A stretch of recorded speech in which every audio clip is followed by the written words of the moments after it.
October 14th, 2008, the screen glowed with a number so absurd, so mathematically impossible for this particular ledger, that the breath caught in the throat of the person staring at it. $10 billion. It wasn't a profit margin or a debt projection. It was a subtraction error, an anomaly that shouldn't exist in the meticulously audited world of global finance. How could a single fractional entry unravel the perceived certainty of a multinational corporation overnight?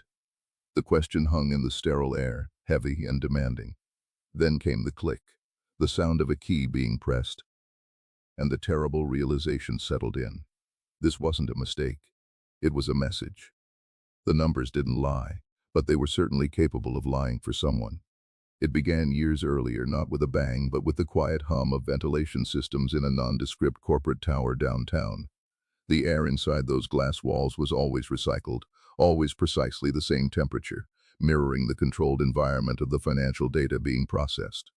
The architect of this quiet empire was a master of the balance sheet, someone who understood that true power wasn't in the assets you owned, but in the discrepancies you could manipulate. They weren't interested in the headline figures. They were obsessed with the trailing decimals, the unseen variances that auditors usually dismissed as rounding noise. Every keystroke, every data migration, was a calculated move in a game nobody else knew they were playing. The first breadcrumb appeared during a routine quarterly review, a simple inconsistency in the amortization schedule for a seemingly minor subsidiary in the Cayman Island. It was a difference of $47,000. Too small to flag, too large to be random. The observer, operating deep within the compliance structure, made a note in a file labeled only with a sequence of prime numbers. That small discrepancy, that statistical whisper, was the first thread pulled from the tapestry. The pace quickens now, the background score beginning a subtle, insistent thrumming beneath the words. They traced the $47,000 backward, through shell corporations layered like onion skins, until they hit the bedrock, a transaction dated 18 months prior, flagged internally as a system synchronization failure, a failure that conveniently erased a major liability. This wasn't an error in data entry. It was an intentional, perfectly executed excision. The architect had found a blind spot where the internal reporting systems communicated poorly with the external regulatory frameworks. A digital gap just wide enough to siphon off value without triggering alarms.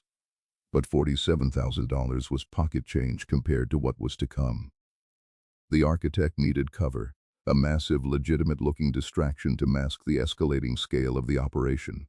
This is where the narrative shifts, jumping forward, only to loop back again, showing the effect before revealing the cause. Imagine the boardroom 3 years later. The quarterly report is being distributed. Panic is masked by practiced formality. A specific line item concerning intellectual property valuation is suddenly inflated by $3 billion. Silence descends. Then a sharp, strained voice asks how the methodology changed so drastically.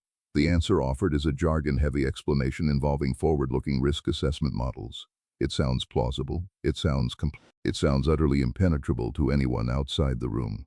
The true reason, however, was already set in motion months before the creation of phantom assets designed to justify the necessary inflation.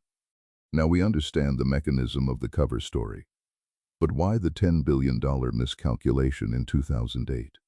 We return to the moment of discovery, October 14th. The specific software being used for that particular calculation had a known, documented bug in its initial 2006 build. A bug that only manifested when processing a specific sequence of transactions involving cross-border derivatives and zero-coupon bonds executed on a Friday after a major market event. The architect didn't exploit the bug, they exploited the patch implemented to fix it. The patch fixed the immediate issue but inadvertently created a new, catastrophic pathway for data reconciliation under specific, high-volume conditions. This realization hits with the weight of a falling ledger book. It wasn't a flaw they introduced. It was a flaw they anticipated the fix would create. They had mapped the digital response, predicting the precise moment the system would incorrectly attempt to zero out a deferred tax liability that was never supposed to be recognized until maturity. The $10 billion wasn't money lost or gained. It was the system's panicked attempt to balance a ledger that had been intentionally unbalanced in a way that mimicked a catastrophic system-wide failure. It was the accounting equivalent of a digital screen. The observer, the one staring at the screen, knew this meant the architect wasn't just stealing. They were staging a controlled demolition.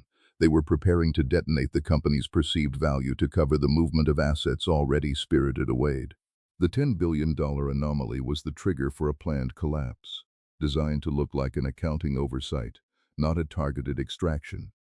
Every successful audit, every clean regulatory filing in the preceding years, had simply been the architect meticulously laying the foundation for this grand finale. The tension ratchets up. A faint, high-pitched whine begins to build in the sonic landscape. They started small again, looking at the earliest recorded instance where the system logged the zero-out condition. It pointed toward a small, seemingly irrelevant holding company incorporated in Liechtenstein in 2005. The name on the incorporation papers was a pseudonym, of course, but the signature block contained a single, unique flourish, a looped J that was notoriously distinctive in legal documents from a small, defunct law firm in Zurich. That Zurich firm had handled the personal trusts for the corporation's former chief financial officer, a man who had mysteriously retired 2 years before the 2008 anomaly, citing health concerns. This wasn't a coincidence. This was provenance.